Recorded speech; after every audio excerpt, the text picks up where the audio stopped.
안녕하세요. 반갑습니다. 한상우, 정원철의 한정판입니다. 반갑습니다. 오늘 저희가 또 재미있는 주제를 한 가지 가져왔습니다. 그렇죠? 지금부터 과연 10배 이상 성장할 수 있는 이 섹터에 대해서 저희가 오늘 주제를 가져왔고요. 최근에 이제 현대차그룹의 정의선 회장님의 뉴스가 굉장히 많이 나옵니다. 그렇죠? 맞습니다. 네, 꼭 간단하게 한번 좀 정리 부탁드릴게요. 일단 사실 주식하면서 회장님들이 뉴스에 많이 나오는 거는 약간 좀 일장일단이 있어요. 문제가 있어서 나오시는 분들도 계시고 아니면 진짜 우리의 회사는 이렇게 갈 것이다 라고 해가지고 나오시는 분이 계시는데 아무래도 현대차 회장님 같은 경우는 후자입니다. 이제 비전이라든지 이런 것을 좀 강하게 주장하고 계신데 우리가 갖고 온 주제는 10배 이상 성장할 수 있는 섹터, 이거 저는 충분히 가능하다고 보거든요. 저는 아직 시작 안 했다고 봅니다. 바로 전기차, 2차 전지 섹터인데 전기차가 이제 뭐 얼마나 팔리냐 같은 경우에는 매달 이제 수치가 나옵니다. 사실 이제 매달 초에 전기차 어떤 회사의 전기차가 얼마나 팔렸는지, 자동차가 얼마나 많이 팔렸는지가 나오는데 원래 사실 전기차 같은 게 우리가 기존에 타고 다니는 기름 먹는 차들 있지 않습니까? 거기서 이제 살짝 이제 바꿔가지고 배터리를 넣어가지고 이제 출시하는 게 이제 보통 기본이었는데 이제 완전히 처음부터 이건 그냥 전기차를 위해서 태어난 이제 플랫폼 eGMP라는 이제 현대차의 플랫폼이 있는데 요걸 탑재시켜가지고 나온 딱 전기차가 지금 엄청난 호평을 받고 있습니다. 그래서 저희가 이제 피디님이 띄워주시면 좋을 것 같은데 올해 차, 올해 전기차, 자동차 디자인, 올해의 자동차 디자인 그리고 기아차인 EV6가 영국 올해의 차 등등 하여튼 엄청 많습니다. 상을 있는 상 없는 상 다 받았어요. 그리고 또 프리미엄 브랜드죠. 제네시스 역시 또 좋은 상을 수상을 하면서 뭐 자동차뿐만 아니라 뭐 디자인적으로도 굉장히 좀 긍정적인 평가를 받고 있다 이렇게 보시면 될 것 같습니다. 사실 이번에 뉴욕 타임즈에서도 한 발표가 좀 나와줬습니다. 얼마만큼 현대기아차가 이렇게 가시적인 전기차를 생산하고 개발해내고 있는지. 왜냐하면 모든 차가 뭐 디자인만 보는 게 아니에요. 얼마만큼 보급이도 될 수 있는지, 그리고 잘 달리는지, 디자인은 어떤지, 가격은 어떤지까지 총체적으로 총합을 했었을 때 현대와 기아의 전기차가 가시적으로 부각을 받아주고 있다 정도로 한번 좀 보시면 될 것 같아요. 뿐만 아니라 저희가 사실 몇 년 전부터 이 2차 전지에 대한 중요성을 굉장히 많이 말씀을 드렸습니다. 근데 이제 특히 제가 개인적으로 느끼기에는 요즘 이슈가 부각을 받아주는 장소는 이제 미국이죠. 미국의 이제 캘리포니아주가 굉장히 많은 부각을 받아주고 있는데 뭐 사실 유럽이야 그동안 많이 발표를 했습니다. 맞아요. 내연기관차를 얼마만큼 없앨 것이고 폐지할 것이고 보조금을 지원을 해주겠다는 것은 몇 년 전부터 나와준 이야기고 최근에 캘리포니아주에서 발표가 나와줬었던 키워드가 굉장히 좀 자극적입니다. 26년도까지 신차를 판매를 하려면 전기차 비중을 35%로 해야 된다. 28년도 기준으로는 51%까지 이제 해야 되고 30년 기준까지는 68%, 결과적으로 35년도까지는 100% 신차를 전기차로 판매를 하겠다. 라는 이제 이슈가 딱 나와줬습니다. 그리고 이 캘리포니아가 부각을 받는 이유에 대해서 우리는 좀 알아볼 필요가 있어요. 그렇죠? 그렇죠. 이게 사실 말씀하신 이런 뭐 규제잖아요, 사실. 맞습니다. 너 이거 사지 마. 혹은 자동차 판매하는 회사들한테는 팔지 마. 이게 규제인데 말씀하신 대로 유럽이 사실 좀 앞서 있었던 건 사실이에요. 근데 이제 미국의 문제가 뭐였냐면 이제 대통령이 트럼프였죠.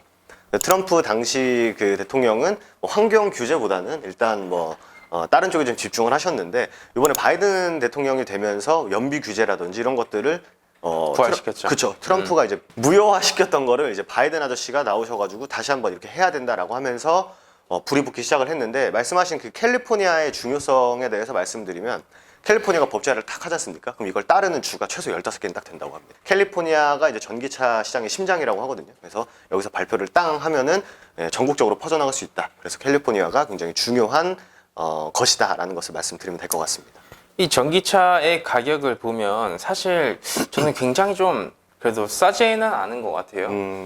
제네시스 전기차가 뭐 옵션 좀 달면 1억 정도 하더라고요. 그리고 이제 뭐 아이오닉 5는 사실 뭐 이래저래 보조금 많이 받고 다른 전기차도 보조금 지원해주면 그래도 적당한 가격에 좀 살 수 있는데 가격이 그렇게 싸지 않습니다. 근데 그 가격의 40% 이상을 이 배터리가 어떻게 보면 포함을 해내고 있는 상황입니다. 뿐만 아니라 앞으로 전기차의 가격이 사실 올라갈 수밖에 없는 이유도 하나 있죠. 요즘에 이제 원자재 인플레이션 이슈가 계속해서 붙어주고 있는데 러시아발 이제 수출 금지 이슈도 있을 뿐더러 원자재 가격이 계속 올라가다 보니까 완성차 회사들의 가격 또한 점진적으로 계속 올라가지고 있어요. 그에 따른 이제 배터리 기업군들도 수혜를 좀 받아주고 있는데 원래 이제 배터리의 원재료가 올라가기 때문에 배터리 기업 같은 경우에는 좋은 결과물을 가져올 수 없을 것이다라는 우려감이 사실 있었어요. 왜 그러냐면 단가를 올리지 않게 되면 원재료 올라가게 되니까 요즘은 니켈 엄청 몇 년째 쉬지 않고 올라가지고 있습니다. 그러면 결국 배터리 기업들의 마진이 줄어들 것이라는 우려감이 사실 최근에 한번 있었으나 이게 완성차 회사들의 점진적인 가격 인상이 좀 이루어진다는 것은 그에 맞게 매출도 늘리고 영업이익률을 유지시키겠다라는 뜻이다 보니까 이게 시장에서도 한 타임 좀 부각을 받아주고 있다 정도로 한번 좀 이해를 해주시면 될 것 같아요.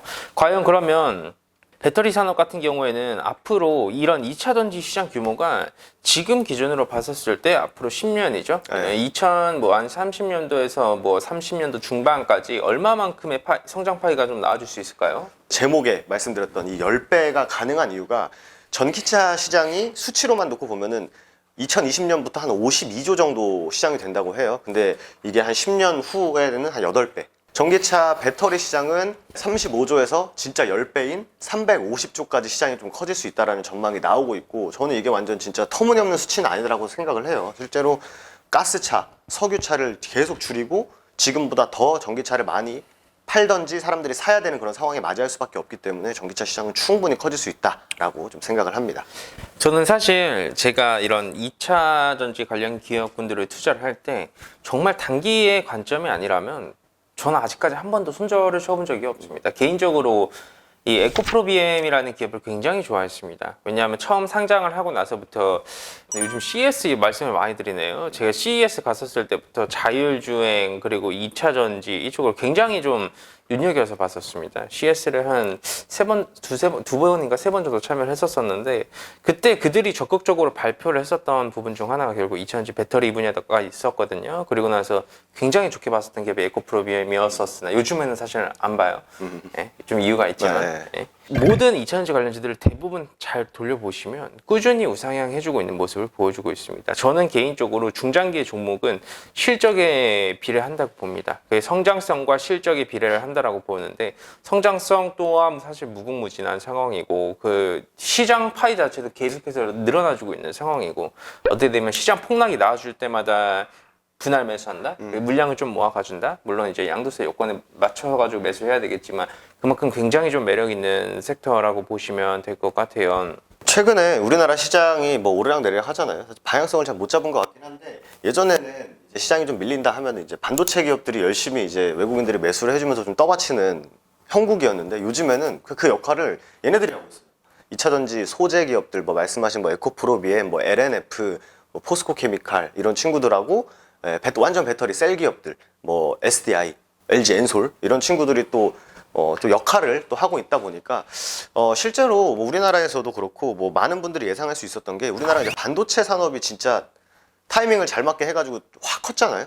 근데 그 다음 포스트 반도체를 지금 2차 전지로 한다라는 얘기들을 좀 굉장히 많이 내보내고 있어요. 그러니까 그만큼 중요하고 이런 좀 기술력을 갖고 있는 기업들이 한중일에 거의 쏠려 있기 때문에 이게 경쟁사가 적진 않죠. 적진 않은데 그리고 약하지도 않아요. 실제로 세계 1위 기업은 중국에 있는데 중국 시장 빼면은 LG 엔솔 1등이거든요. 그러니까 그만큼 또 중국 시장을 넣었다 뺐다 하는 것도 웃기지만 어쨌든 한국, 일본, 중국이 지금 이 시장을 굉장히 선도하고 있고 지금 여러 뭐 유럽이니 미국이니 뭐 지금 동남아까지 막 진출하고 있거든요. 이제부터 더 공격적인 투자를 하고 있는 상황이고, 실제로 LG 엔솔 같은 경우는 이 배터리 사업부가 92년도인가 94년도에 생겼다고 해요. 그러니까 그때부터 지금이면 한 30년 됐는데 지금 커온 것보다 훨씬 더 커갈 게 많은 그런 또 섹터다 보니까 진짜 8배, 10배 커지는 거는 크게 어렵지 않다고 보기 때문에 이번 또 전기차 배터리 시장은 꼭 한번 관심을 가져야 된다 생각을 합니다. 예전에 사실 지수 많이 그러니까 지수가 낙폭과대성 움직임을 보여줬을 때 저희도 실전 매매로 그 SK 하이닉스 매매를 굉장히 많이 했어요. 근데 요즘에는 LNF 이런 기업분들 위주로 사실 매매를 하는 경우도 많고 SDI도 요즘에 막 네. 슬금슬금 잘 올라가잖아요. 맞습니다. 이게 시장을 주도해주고 있는 거예요. 결국 이 기업이 올라가줘서 주식시장을 끌어올린다. 그런 관점으로 좀 이해를 해주시면 되지 않을까 하는 말씀 좀 드리도록 하겠습니다. 그럼 말씀해주신 것처럼 대한민국 내 사실 2차전지 기업이라고 하면 결국 저는 몇몇 기업으로밖에 굉장히 저는 정해져 있다 생각을 하거든요. 누구나 다 알고 있는 LG 에너지 솔루션, 누구나 다 알고 있는 뭐 에코프로비엠, 누구나 다 알고 있는 이런 LNF 이런 기업군들을 보시는 게 조금 더 안정적인 매매로 이어가실 수 있지 않을까라는 말씀드리도록 하겠습니다.